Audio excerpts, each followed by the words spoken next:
E aí galera, tudo bem com vocês? Estamos aí para fazer mais uma edição do 6 a 1 Responde, que é aquele quadro maravilhoso onde vocês deixam perguntas nos comentários do vídeo, eu as respondo em um novo vídeo, vocês deixaram novas perguntas nos comentários desse vídeo aqui e eu as responderei em um próximo vídeo. Desde o início eu vou pedir para você deixar o like no vídeo, se inscrever no canal caso não seja inscrito e usar os comentários para deixar a sua pergunta para que eu possa responder e também para comentar sobre esse vídeo em geral, tá? Só lembro que este conteúdo é feito com o patrocínio do OneFootball, que é o maior aplicativo sobre futebol do planeta, com mais de 20 milhões de downloads. É um app muito completo, onde você encontra notícias sobre os clubes, informações de transferências, tabelas de campeonatos, você consegue personalizar o aplicativo, escolher o seu clube de coração e assim ser notificado quando ele está jogando, quando ele faz gol. O aplicativo é totalmente personalizável, tá? Você consegue de fato fazer com que ele te informe sobre tudo aquilo que te interessa no futebol. Você escolhe as suas ligas que quer acompanhar também. Dá para deixar também aquele seu palpite maroto sobre quem ganha os jogos, se vai ser empate e tudo mais, e acompanhar como as pessoas estão palpitando sobre isso. E tudo isso que eu falo não vale apenas para clubes brasileiros, tá? Inclusive para futebol de outros países também, inclusive sobre mercado de transferências.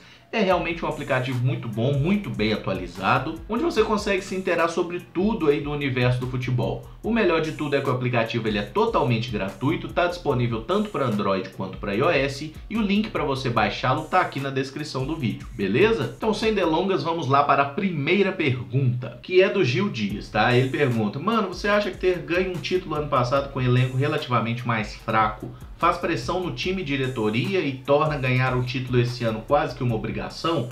Um título esse ano chega a ser mais importante do que foi ano passado? Gil, obrigado pela pergunta. Cara, os títulos sempre são muito importantes, independente da quantidade de investimento que um clube tenha.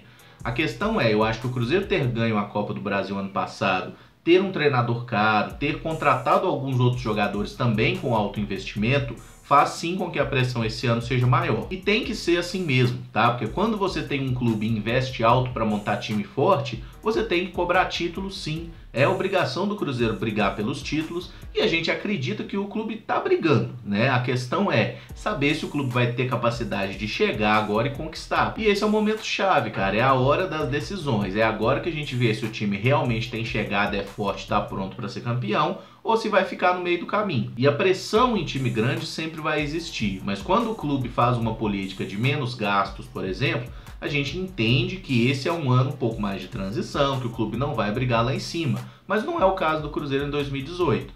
A nova diretoria chegou com o pé na porta, pegando empréstimo bancário, contratando jogadores caros e tem um elenco hoje de fato muito caro, né? A gente tem muito jogador consagrado, jogadores consolidados no futebol e é natural que a pressão exista e que a gente espere sim pelo menos um grande título. Tomara que dê certo. O Thales pergunta: na hipótese de uma eventual saída do Mano, seja por demissão ou por receber uma proposta irrecusável, qual técnico você gostaria de ver no Cruzeiro? Thales, obrigado pela pergunta. Antes de responder, eu só gostaria de deixar bem claro que eu entendo que o Mano Menezes está muito seguro no cargo, tá? Talvez mais seguro até do que a própria diretoria.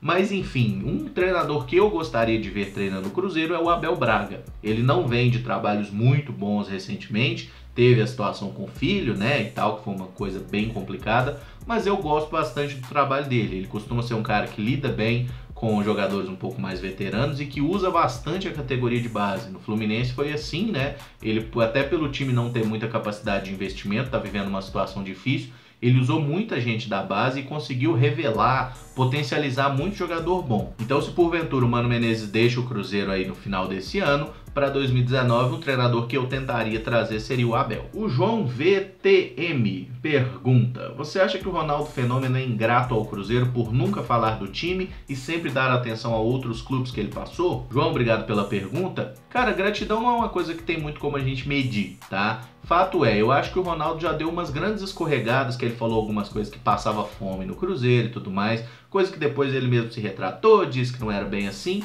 Mas enfim, são coisas que acabam pegando mal. A relação dele com o Cruzeiro nos últimos anos me parece ter se tornado um pouco mais tranquila, ele não fala mal do clube, também não é de falar muito bem, mas em algumas oportunidades ele deu parabéns ao Cruzeiro por aniversário, essas coisas, enfim. A gente sabe que o Ronaldo é um cara extremamente midiático e eu relativizo qualquer coisa que ele fale.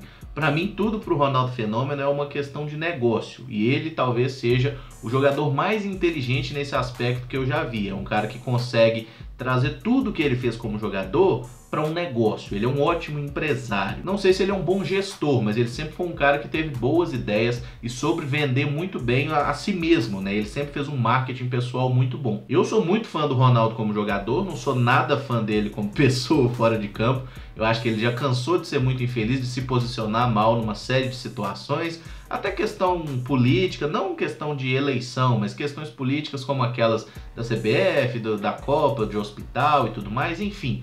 O Ronaldo, ele passa a impressão de sempre ser um cara que vai estar do lado que está dominando, sabe? Ele é um cara que sabe sair na tangente pra cá, pra lá e tudo. Ele é muito escorregadio e ele não me parece ser um cara que tem muitas convicções. Mas não o considero ingrato pelo que passou pelo Cruzeiro. Ele foi muito feliz aqui, meteu muito gol, ajudou muito a gente, deixou um dinheirinho nos cofres, foi seguir a vida dele. Pena que não pôde voltar, né? Porque eu gostaria de fato de ter visto o Ronaldo jogar mais pelo Cruzeiro, já que ali 94, 93, 94, que foi quando ele saiu, eu ainda era moleque, não vi ele jogando de fato pelo clube. O Davi Monteiro pergunta: o que acha da Libertadores ser disputada em final única? Davi, obrigado pela pergunta. Eu não gostei, como a maioria de nós não gostou, né? E não só nós brasileiros, o pessoal da América em geral, torcedores, ninguém gostou dessa medida. A gente trata a Libertadores como uma competição muito mais...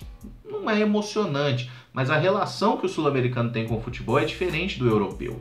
E na Europa a gente sabe que os deslocamentos são mais fáceis, são mais curtos, né? A logística das viagens, rede hoteleira, é tudo bem mais sofisticado do que aqui. Mas enfim, eu acho que com o passar do tempo, a gente vai se adaptar a essa final única, sabe? Por exemplo, a gente vai ver que o nosso time está bem na competição e a gente vai ter essa coisa de buscar um ingresso para a final, de fazer uma viagem, porque eu acho que o turismo do futebol é uma coisa totalmente nada a ver com a sua pergunta, mas é uma coisa que pode ser muito melhorada aqui no Brasil e na América do Sul como um todo. A maioria de vocês que está vendo um vídeo provavelmente já falou assim: pô, mano, eu queria ir, sei lá, em Madrid, no Bernabéu ver um jogo do Real, e no Camp Nou ver um jogo do Barça, e em Manchester ver um jogo do Manchester United, enfim, seja lá qual é o clube que você gosta, que você acompanha, ou que você gosta de ver jogar. A gente tem essa coisa de olhar para a Europa como um lugar que deve ser legal assistir um jogo nesse estádio. Mas aqui na América do Sul isso é bem menos. Por mais que a gente tenha torcidas muito mais fervorosas, tenha também estádios muito bonitos por aqui, mas não consegue fortalecer esse espírito no torcedor de querer visitar outro país e outra cidade para ver um jogo. Claro, muita gente já deve ter ido na Bombonera, eu conheço vários amigos aí que quando foram para a Argentina deram uma passada lá no bairro, lá no museu, enfim. Mas isso é uma coisa muito rara. Por exemplo, o Boca tem isso, mas a maioria dos clubes não tem. E é um aspecto que precisa melhorar e que essa decisão da Libertadores em jogo único pode ser que fortaleça a longo prazo. Mas obviamente eu não gostei, eu não gostaria do Cruzeiro chegar numa final de Libertadores e decidir, sei lá, em Santiago ou em Buenos Aires. Até porque provavelmente se fosse hoje eu não teria condição de ir, por exemplo. Se fosse no Mineirão, seria uma coisa mais fácil. Resumindo essa conversa fiada toda, gostar ninguém gostou, mas com o tempo certamente a gente vai se adaptar. O Vaca Louca Gameplays fez uma pergunta bem grande, mas basicamente ele está perguntando se eu sou um torcedor cruzeirense nacional ou estadual. Vou explicar. Torcedor estadual é aquele que prefere ganhar clássicos e bater no galo. E o torcedor nacional é aquele que pouco importa o resultado dos clássicos desde que venha um título. No final ele diz que preferia o Atlético ou o Grêmio ser campeão brasileiro do que um São Paulo ou Flamengo, para esses times não distanciarem do Cruzeiro no número de títulos. Vaca Louca, baita nome pro sinal, obrigado pela pergunta, apesar dela ter sido longa pra burro. Mas enfim, eu diria que eu não sou nem um nem outro. Eu explico por quê. Eu sou um torcedor nacional no aspecto de clássico. Por exemplo, a gente está jogando agora uma partida de Copa do Brasil contra o Palmeiras, aí tem um clássico e depois um jogo de Libertadores contra o Boca Juniors. Eu não tô nem aí pro clássico. A gente precisa focar em Copa do Brasil e focar em Libertadores. São as competições que realmente importam. E no clássico, para mim, joga com o time reserva, vamos tentar ganhar com eles, mas se perder também paciência, tá? Agora, quando você diz que preferia o Atlético ganhando um título do que o São Paulo, o Flamengo, aí eu discordo totalmente.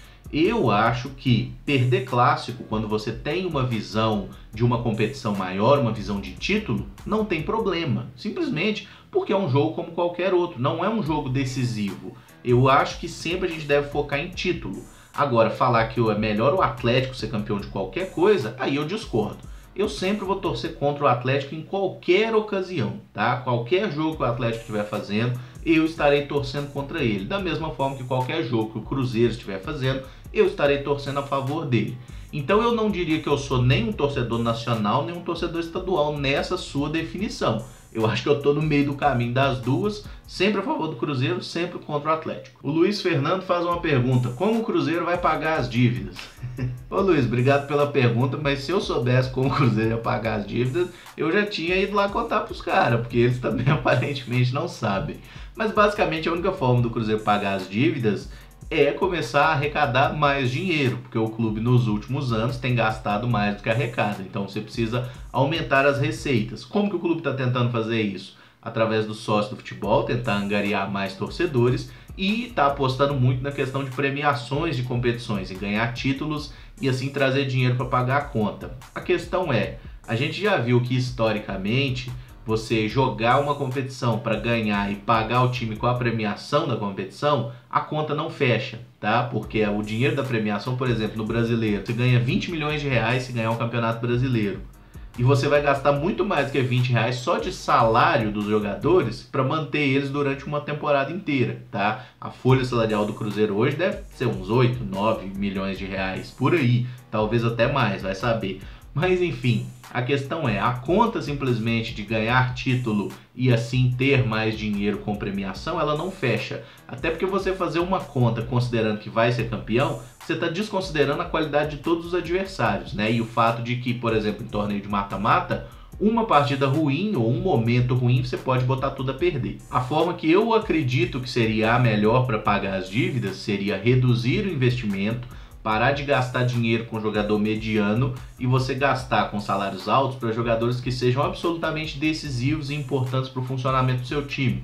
Por exemplo, a gente tem um goleiro que ganha um salário alto, que é o Fábio, mas é um goleiro que está dando retorno em campo. Boa. O Dedé é um puta zagueiro e dá retorno em campo. Boa. O Léo, mesma coisa.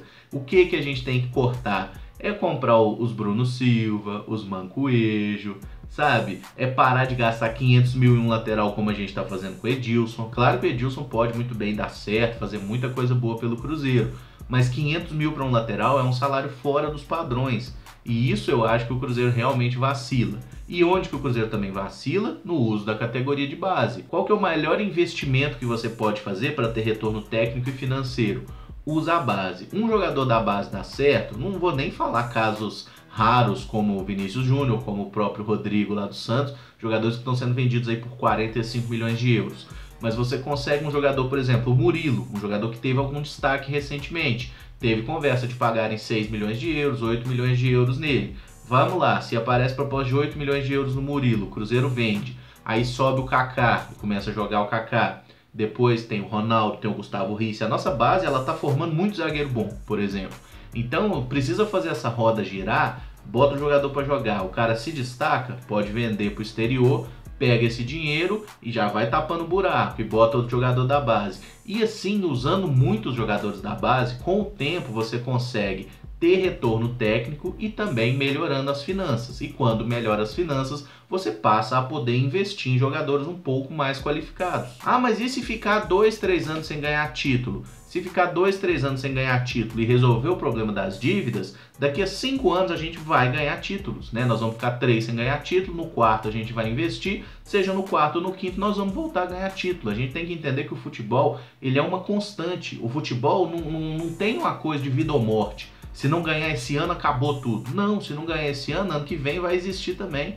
Então a gente tem que ter esse planejamento um pouco mais de longo prazo. Eu acho que isso é uma coisa que tem faltado no Cruzeiro. Mas enfim, tudo isso são teorias, tá? Não dá pra gente ter uma visão, é assim que tem que fazer para pagar a dívida.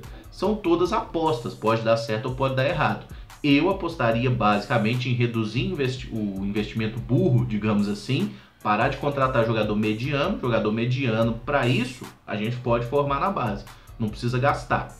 E tentar também usar mais a categoria de base, até pensando no retorno financeiro que isso poderia dar. Mas enfim, deixa aí nos comentários, abra essa pergunta para que vocês também digam como acham que seria melhor a forma do Cruzeiro equalizar melhor suas contas. E por fim, mas não menos importante, o Marcílio Godoy pergunta: por que Nike e Adidas não estão no uniforme do Cruzeiro? Marcílio, obrigado pela pergunta. Basicamente porque eles não querem pagar para isso. Tá? Nike e Adidas, eles têm uma política bem restrita sobre patrocínios, né, sobre fornecimento de material esportivo para clubes brasileiros e eles não pagam normalmente os valores mais altos. Por exemplo, o Cruzeiro tem a fabricação de uniforme pela Umbro. Na minha visão, a Umbro faz camisas melhores que Nike e Adidas, inclusive, tanto na modelagem quanto no tecido, mas aí vai de caso a caso, cada um tem sua preferência. E a Umbro valoriza o fato de ser parceira do Cruzeiro, paga ao Cruzeiro um valor maior do que outras marcas. Assim como foi no passado lá com a Under Armour, que patrocinou São Paulo um tempo,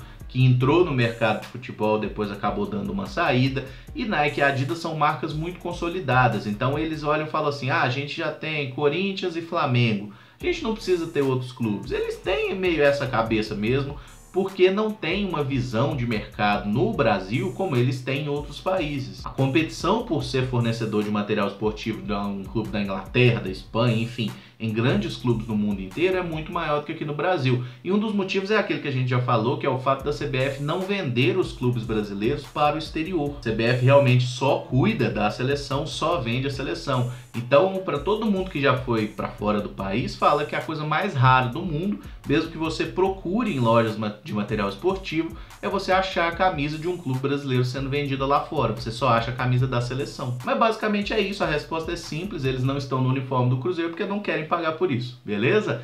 Galera, o vídeo fica por aqui então, deixa nos comentários sua pergunta para que eu possa responder no próximo vídeo e não esquece de deixar o like no vídeo e se inscrever no canal caso não seja inscrito, beleza? Muito obrigado por acompanhar, um abraço, até o próximo vídeo, valeu!